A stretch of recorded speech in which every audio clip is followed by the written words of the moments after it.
Hello to everyone and welcome back to a new episode of Ignazio Night Sky. I am Ignazio and I'm an amateur of astronomy. The last time in the first episode we were talking about Cassiopeia. This is a beautiful constellation, and we were focusing actually on the most important star, the star Alpha, Cedar.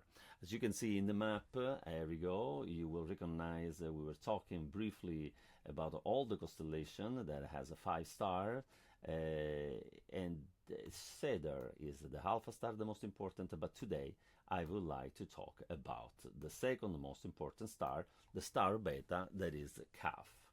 Before started to focusing on this beautiful star, I was thinking the other time is that would be nice this time try to explain a little bit how to find the constellation in the sky.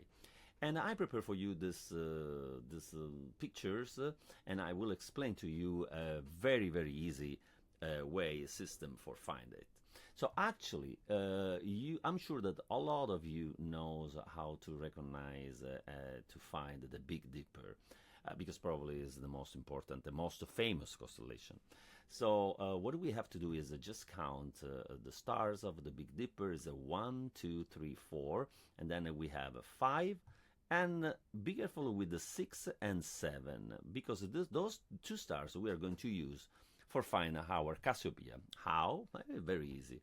So let's try to imagine a line that goes through these two stars, the 6 and 7, and we count 5 times the distance between the two stars, the 6 and 7. So it's 1, 2, 3, 4, and 5. And we will arrive to the Polaris star. Actually, the Polaris star is not so bright like I was thinking when I was a kid. Actually, I was really disappointed because I was thinking a super bright star, but it's not. It is bright enough to be well recognized, but what we have to do is going farther. So another 5 times the distance of the two stars in the line is 1, 2, 3, 4, and 5. We don't arrive exactly on the constellation, but we are very close.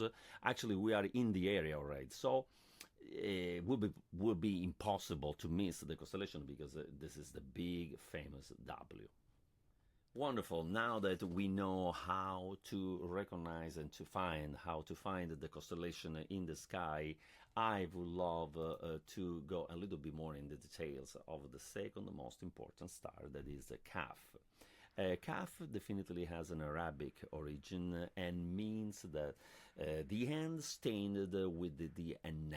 In other words, represent the decorated hand of Queen Cassiopeia.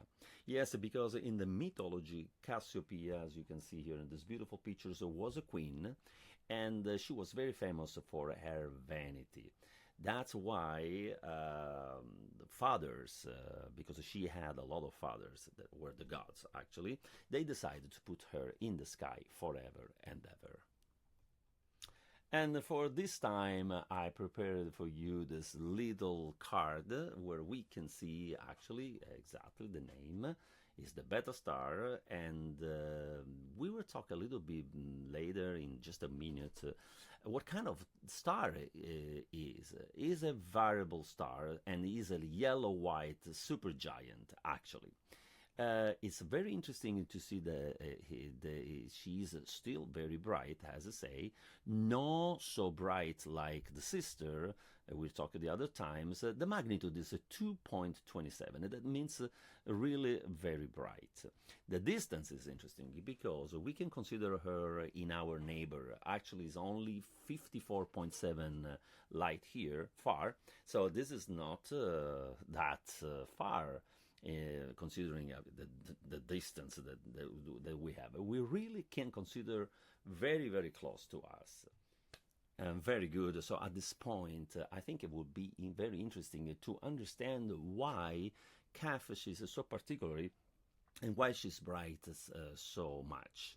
And the reason is because she is in a very interesting and particular moment of her life.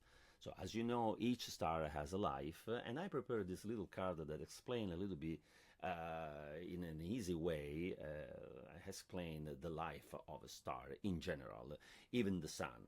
So each star starts from a nebula that actually is a concentration of gas that at a certain point started to collapse in a point because there are certain gravity forces and became a protostar. Protostar we can consider it like the baby stars. After this period, the stars transforms, the protostars transforms and enter in the main sequence. The main sequence is the longest part of the life of the star, and the sun is exactly in this moment. After this main sequence, the stars started to lose power and became bigger and bigger until she became a white subgiant. Interesting to know because Caph is exactly in this moment. She is transforming in a white subgiant. That's why she has this particular situation, very, very interesting, and she expands and contracts in a rhythmically way. And has an incredible speed, thinking that the rotation is of the entire star is in only one day. And for example, just for have a comparison, the sun rotates in 25 days. So one day for making an entire round, 25 days the sun. So this is actually the reason why Caph is so particular and has this bright, this spatial brightness. As you can see here, this is my pictures that I took in my observation with my telescope, and there you go. This is Caph that actually looks beautiful. I think it's very, very bright and beautiful. All right, this is a little introduction to the stars. As if you have pictures you want to send me, I would be more than happy next time or in a special episode to show and share with everyone, with all the astronomy passionate like me. I really hope that this channel is interesting for you, and I will continue the next time with the other stars of Cassiopeia, because first I want to talk about Cassiopeia, all the stars, then we were talking about the area around Cassiopeia, because it's extremely interesting. There are galaxies, there are nebulas, there are clusters, so many such. It's an extremely rich area of the sky. Please, if you like this channel, put a like, write a comment, ring the bell, all the things that you know to do for make the channel beautiful, and of course subscription are very, very, I will be very happy to receive.